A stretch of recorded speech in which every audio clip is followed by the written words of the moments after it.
અમદાવાદમાં વેપારી સાથે ઠગાઈ આચરનાર પોલીસ હવે સકંજામાં છે। કચ્છના જગદીશ ઠક્કર અને મુકેશ સોરઠિયાની ધરપકડ કરવામાં આવી। વેપારી પાસે માલ નોંધાવી પેમેન્ટ આંગણિયા મારફતે કરવાનું કહેતા આંગણિયા પેઢીના કર્મી બની વેપારીને વિશ્વાસમાં લેવામાં આવ્યો। અન્ય વેપારીને પેમેન્ટના નામે ઠગાઈ કરવામાં આવી। કાગડાપીઠ અને કાલુપુરના 3 ગુનાનો ભેદ હવે ઉકેલાઈ ચૂક્યો છે।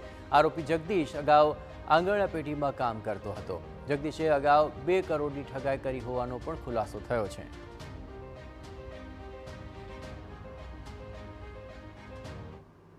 અને આંગણિયા પેઢી મારફતે પેમેન્ટ મોકલાવેલું છે તેવું જણાવતા ત્યારબાદ તેનો જ સાગરીત છે આંગણિયા પેઢીમાંથી ફોન કરતો અને કહેતો કે તમારું પેમેન્ટ આવી ગયું છે, તમે તમારું પેમેન્ટ લઈ જાઓ। એટલે વેપારીને ધરપત થઈ જતી કે પેમેન્ટ આવી ગયું છે।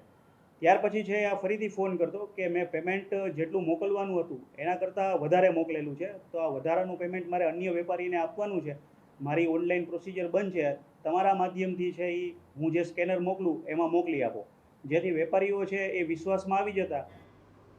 અમદાવાદમાં ધંધુકા હાઈવે પર જોખમી